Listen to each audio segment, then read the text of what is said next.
के सन्नाटे में रसोई से बर्तनों के पटकने की आवाजें आ रही थी। 19 वर्षीय नकुल अपनी अंधेरी कोठरी में बैठा एक पुराने टूटे हुए कैमरे को साफ कर रहा था। ये उसके पिता की आखिरी निशानी थी। उसके पिता एक मामूली कैमरामैन थे, जिनकी मौत के बाद नकुल की जिंदगी नरक बन गई थी। अरे नकुल, ओ फोटोग्राफर की औलाद, बाहर निकल। उसकी सौतेली माँ सुमित्रा की कर्कश आवाज गूंजी। दिन भर इस कूड़े को साफ करता रहता है। जा, रसोई के सारे बर्तन धो और कल सुबह तक घर की सफाई हो जानी चाहिए। नकुल खामोश रहा। वो जानता था कि बहस का मतलब है मार खाना। तभी सुमित्रा का बेटा आकाश कमरे में दाखिल हुआ। वो नशे में धुत लग रहा था। माँ देखो, ये भिखारी कैसे अभी भी इस खिलौने से खेल रहा है। रुक, मैं इसका शौक अभी खत्म करता हूँ। आकाश ने झपट कर नकुल के हाथ से वो पुराना कैमरा छीना। नहीं भाई, इसे छोड़ दो, ये पापा की आखिरी निशानी है। नकुल गिड़गिड़ाया।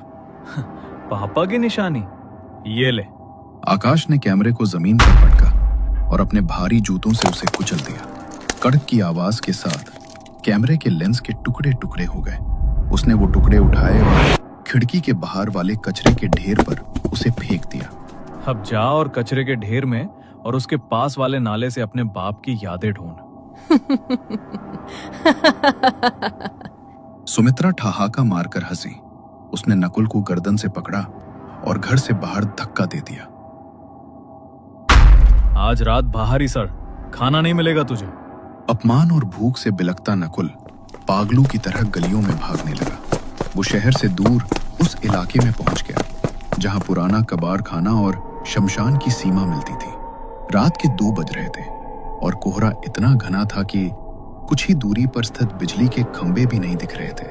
नकुल एक मलबे के ढेर पर बैठकर रोने लगा।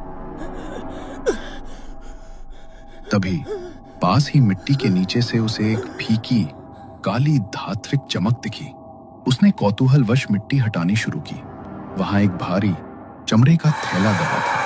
थैले के अंदर एक प्राचीन भारी विंटेज पोलरॉइड कैमरा था। उसका लेंस किसी गहरी आग की तरह चमक रहा था। किसका है ये? नकुल ने चारों तरफ देखा, पर वहां सन्नाटा था। तभी उसे एक मोटरसाइकिल की आवाज सुनाई दी।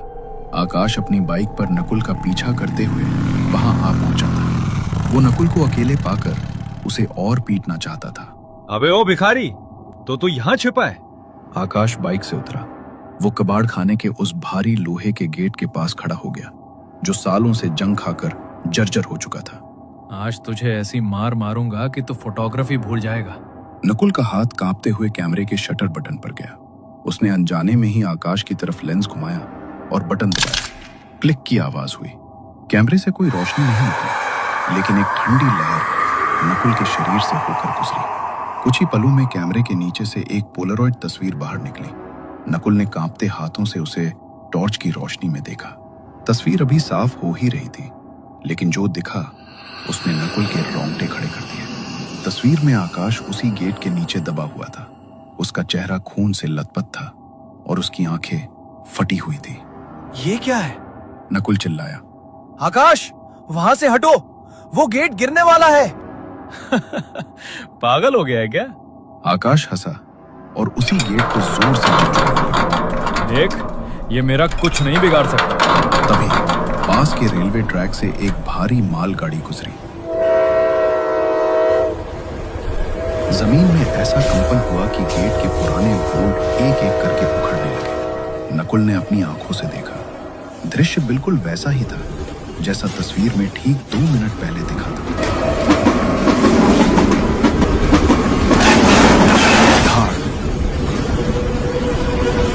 भारी लोहे का गेट सीधा आकाश के ऊपर जा गिरा। आकाश की चीख अंधेरे में गुम हो गई। नकुल ने अपनी जेब से वो तस्वीर दोबारा निकाली। तस्वीर में अब आकाश के बेजान शरीर के पीछे एक धुंधली काली परछाई खड़ी थी। नकुल को अब डर नहीं लग रहा था। उसके हाथ में वो श्रापित कैमरा अब गर्म होने लगा था, जैसे वो अपनी पहली जीत का जश्न मना रहा हो। नकुल ने कैमरे को अपनी छाती से लगाया और घर की ओर मुड़ा। उसकी आंखों में अब आंसू नहीं, बल्कि प्रतिशोध की चमक थी। आकाश की मौत की खबर ने पूरे इलाके में सनसनी फैला दी।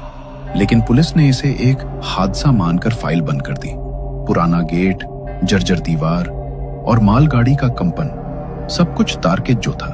सुमित्रा अपने इकलौते बेटे की मौत से टूट चुकी थी, लेकिन उसका लालच अभी भी जिंदा था। सब उस मनहूस नकुल की वजह से हुआ है।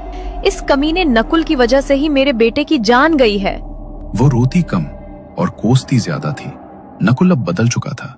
वो घर के कोने में दुबक कर नहीं बैठता था। उसके पास अब वो कैमरा था। उसने गौर किया कि कैमरा केवल मौत नहीं दिखाता, बल्कि वो भविष्य का सच दिखाता है।